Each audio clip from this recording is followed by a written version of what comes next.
Dolge čakalne vrste pred črpalkami in omejitve točenja goriva, ki ga je marsikje celo zmanjkalo, razburjajo tako voznike kot avtoprevoznike. Po včerajšnjem napovedanem dvigu cen bencina, dizla in kurilnega olja so vozniki marsikje po Sloveniji zagledali takšna opozorila, da je goriva zmanjkalo. Za piko na i pa so obmejne bencinske servise okupirali še tujci, ki zaradi visokih cen goriva doma to točijo v Sloveniji. Na mnogih črpalkah zato omejitev na le 30 litrov natočenega goriva za osebne avtomobile, za avtoprevoznike pa 200 litrov. Ukrep, ki jih je spravil na noge. Popoldan se je na pozive gospodarstva odzvala tudi vlada, ki bo s petkom sprostila cene goriv na avtocestah in hitrih cestah, zvečer pa odločila še, da sprosti blagovne rezerve. Pa bo to dovolj? Z nami je Tomi Medved, strokovnjak za energetiko, ki nam bo povedal tudi, kaj lahko še pričakujemo.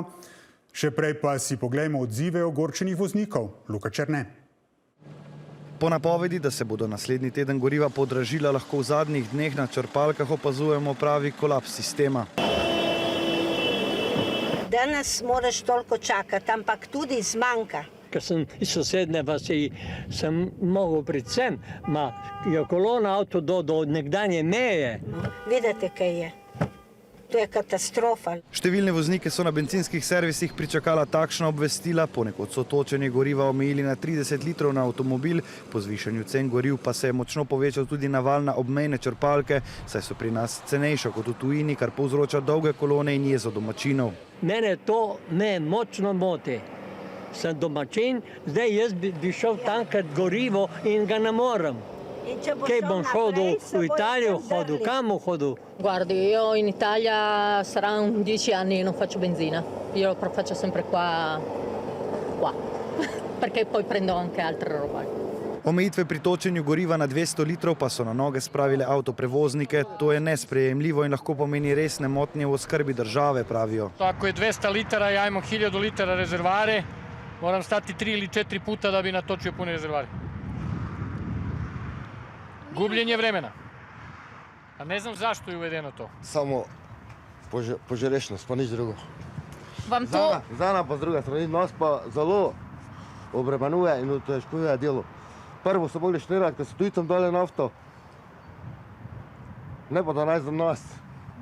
Rabiš pa pol ure preko tola. Zaradi klicev zaskrbljenih avtoprevoznikov in pregorevajo telefoni, danes pravijo na sekciji. Odgovor je bil, pejte pa na 3, na 3 črpalkih, kako dobite, ne moramo, je socialna zakonodaja, je delovni čas, nikako ne moramo tega izpolnjevati, tako da je to nedopustno. Ker ne morejo opravljati svojih delovnih nalog, razmišljajo o protestu. Z 200 litri goriva lahko tovornjak namreč prevozi le slabih 300 km. Voznik ima 8 ur omejitev, 8 ur dnevno lahko vozi in seveda zdaj čaka 4 ure na eni bencinski, 2 ure na drugi in kaj ima še ostali 2 ure lahko vozi in je dan vrgel v nič. Ker gre za težave pri logistiki oskrbe črpalk, so pri gospodarski zbornici prepričani, da bi morala tukaj država poseči oziroma če to ne zmorejo pač družbe organizirati logistike. Vlada je nato popoldan sporočila, da z jutrišnjim dnem odpravlja regulacijo cen na avtocestah in hitrih cestah, potem pa so se odzvali še v Petrolu, kjer je odločitev vlade o delni liberalizaciji cen goriv vidijo kot kratkoročen ukrep, ki lahko začasno umiri razmere na trgu, vendar ne naslavlja ključnih vzrokov trenutnih razmer.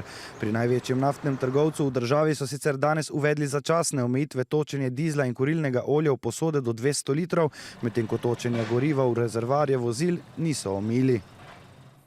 Doktor Medved, dober večer. Na nekaterih črpalkah, kot smo videli v prispevku, občasno torej zmanjkuje goriva. MOL in Shell omejujeta točenje, prvi na 30, drugi na 100 v enem točenju, Petrol pa točenje v posode na 200 litrov.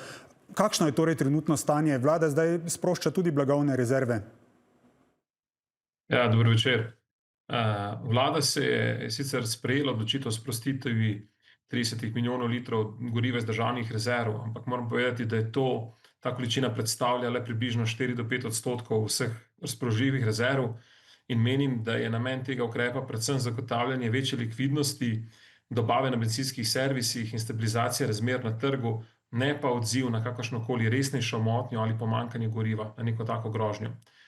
Kar se pa zadeva začasne omejitve točenja, ki so jo uvedli nekateri ponudniki, med drugim Petrol in MOL, pa so te omejitve, saj jaz menim, da so to samo omejitve preventivne narave, kajti in da je ta omejitev na 30 ali 100 litrov namenjena predvsem spodbujanju racionalnega in solidarnega ravnanja potrošnikov, da ne prihaja do nepotrebnega kopičenja goriva.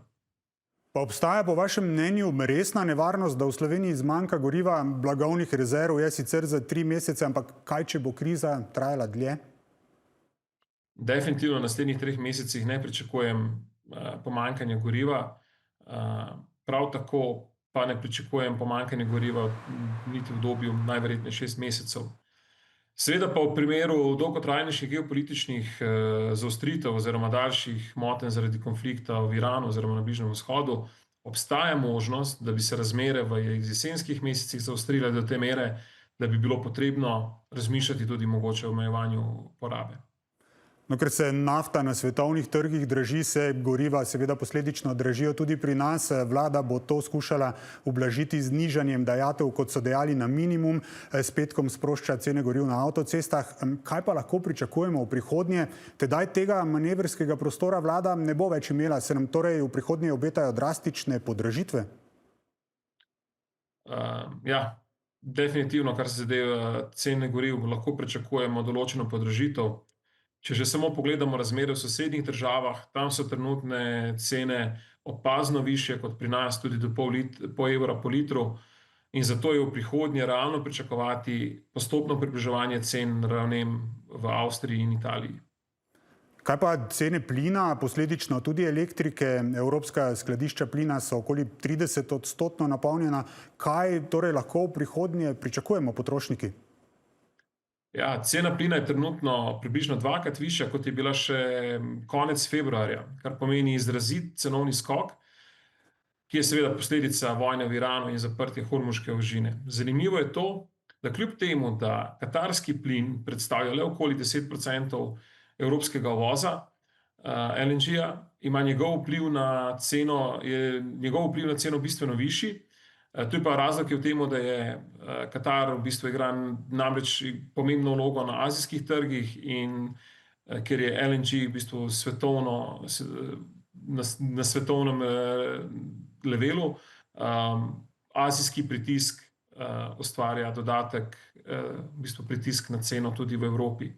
Kar se zadeva električne energije, je ta prav tako poskočila za okoli 20%, vendar pa moram poudariti, da da tako dvig cene elektrike in plina se ne bo takoj odrazil pri končnih odjemalcih, saj se večina pogodb sklepa za daljše obdobje vnaprej, kar pomeni, da bodo trenutni cenovni razredi oziroma premiki se postopno prenašali na potrošnike v naslednjih mesecih in pa naslednjem letu.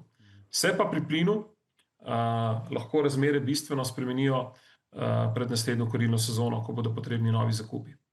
No, velike energetske šoke smo v Evropi doživeli ob začetku ruskega napada na Ukrajino. Lahko tukaj vidimo kakšne vzporednice? Se nam po drastičnih podražitvah energentov lahko obeta tudi visoka inflacija? Ja, če sem iskren, tudi jaz mislim, da bo prišlo do povečanja inflacije, ker višanje cen energentov namreč vpliva na celotno stroškovno strukturo gospodarstva, posledično pa se to preliva v višje cene dobrin in storitev.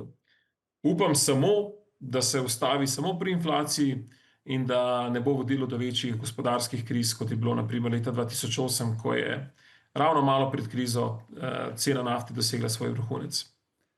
Kaj bi po vašem mnenju lahko oziroma morala storiti Evropska unija? Ja. Evropska unija nima ravno veliko možnosti, kar se tega tiče. Seveda kratkoročno bi bilo najbolj smiselno, da se zavzema za umiritev razmer na Bližnjem vzhodu, ker prekinitev konflikta bi takoj, bom rekel, se odrazila na ceni. Seveda pa bi še vedno, kljub temu, da bi se prenehala vojna, že v naslednjem trenutku ne bi takoj, razen tistega navdušenja, da se vzpostavijo, bi cena padla, ampak da se vzpostavijo vse dobavne poti, pa traja nekaj mesecev. Dolgoročno pa moramo povedati, da je ta kriza še en pokazatelj oziroma potrditev, da se Evropska unija mora v prihodnje definitivno še dodatno okrepiti s prizadevanji na področju elektrifikacije in zelenega prehoda, ker je to namreč dolgoročno edini način, da se lahko bistveno zmanjša odvisnost od fosilnih goriv in okrepi odpornost na geopolitične in cenovne šoke. Najlepša hvala za vaše odgovore. Hvala vam, pa lep večer.